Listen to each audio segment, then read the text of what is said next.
So here we are. As it's International Dark Skies Week, we thought we would bring you a mini pod to discuss the good, the bad and the ugly of lighting. I have Ryan here with me as he is our ecological lighting expert for DFL, along with the rest of the team, obviously. But if you're ready, Ryan, we'll jump straight in. And I want to ask you, what do you think the good is that you've seen recently for all things lighting when we're talking about dark skies? I think for me, what I've seen an uplift in lots of planning authorities being a lot more conscientious of lighting, and certainly sort of trying to understand what the impact of lighting associated with a particular development or particular facility is going to be.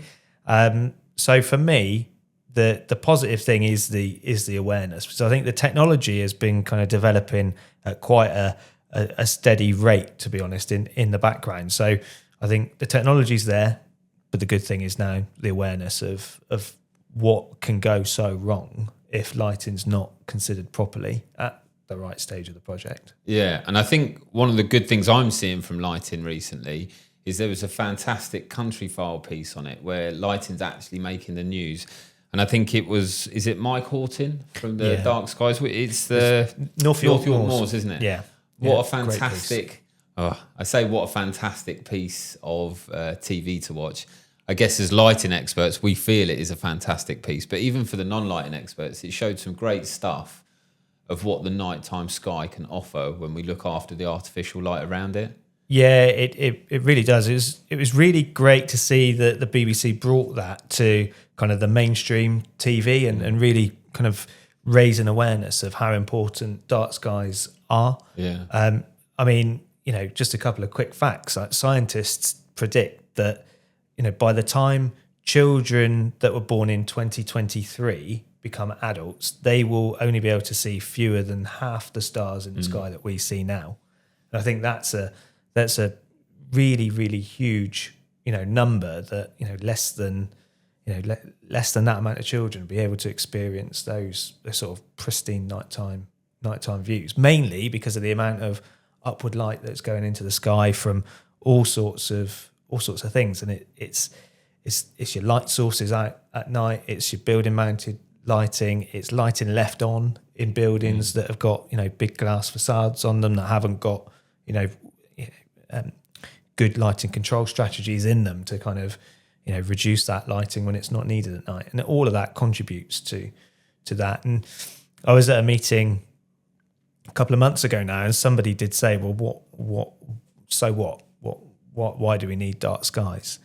And it's not a case of why do we need dark skies, it's a case of why do we need to be able to enjoy what dark skies can bring us.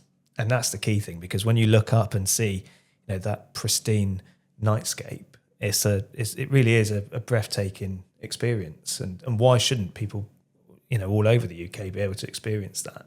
But those that live in some of the most highly light polluted areas will never see the kind of sky quality that you get, unless they travel, of course, to the dark sky reserves that we've got, like North York Moors or the South Downs National Park. Yeah. But I would like to personally see a drive to bring light pollution down across the UK and see more, not necessarily dark sky reserves, because it can be quite difficult to do that in cities and things like that. So I understand those challenges, but definitely like dark sky places and working towards much lower levels of nighttime light pollution.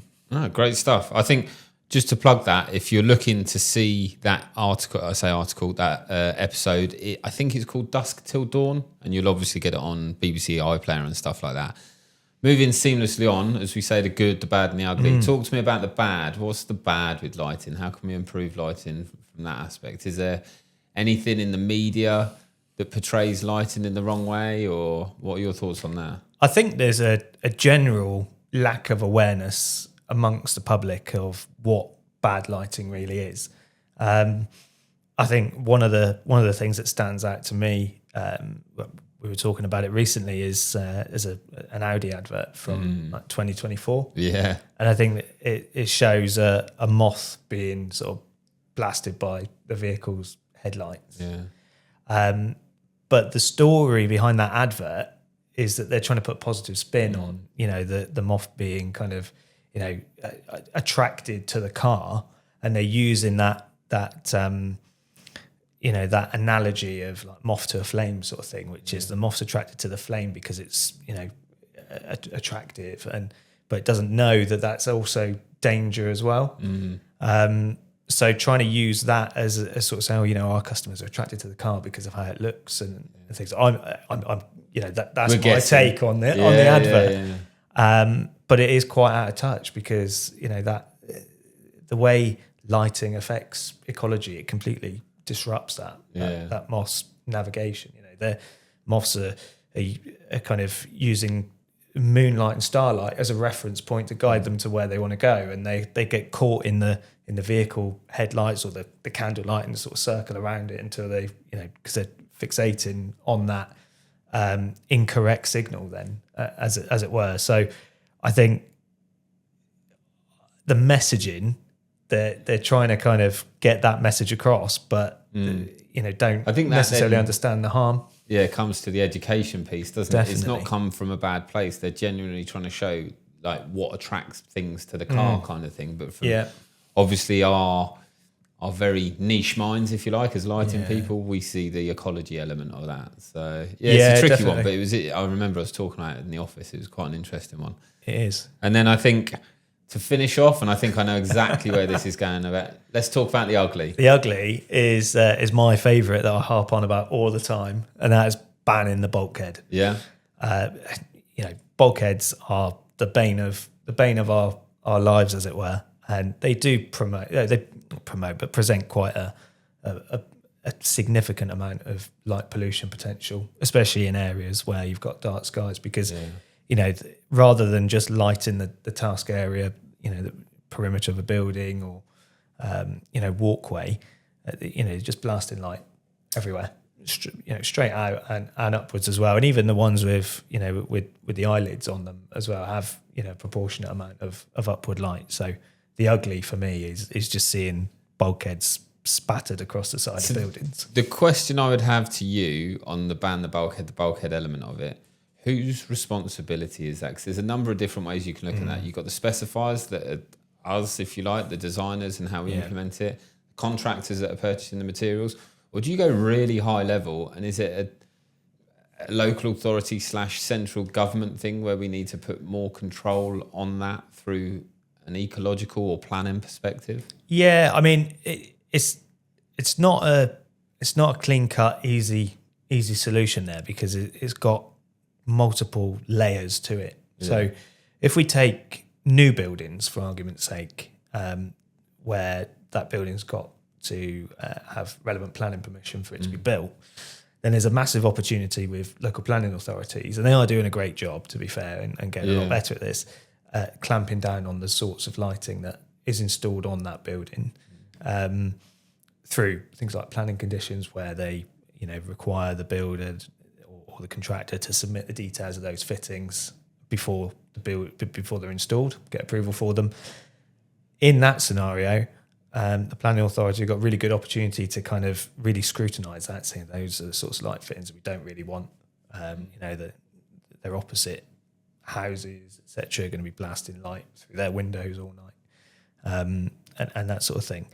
When it comes to simple maintenance, it's a bit more difficult because they don't need planning approval, if that makes sense, especially if there's no conditions attached to the building to start with. Yeah. It's a case of, just a swap one for one, falling under permitted development rights.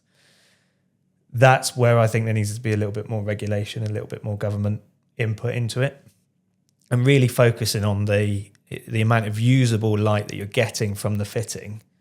And when I say usable, I mean sort of physically on the task area for the amount of energy that's going into that fitting. Could be an angle that could be used to kind of to clamp down on that, or the government just getting really, really behind reducing light pollution in the UK and going at it from a we want to reduce light pollution sort of perspective. Those are the angles I'm thinking. Yeah, I think governmentally, you're right. It's hard. It's big change at a government level, but I think collectively as an industry, when you look at the ILP, HEA, we can work together and maybe really focus the minds on that and push that forward. Yeah, definitely. Completely. Good stuff. Well, I hope you enjoyed that short, sharp, good, the bad and the ugly for International Dark Skies Week. And thanks for listening.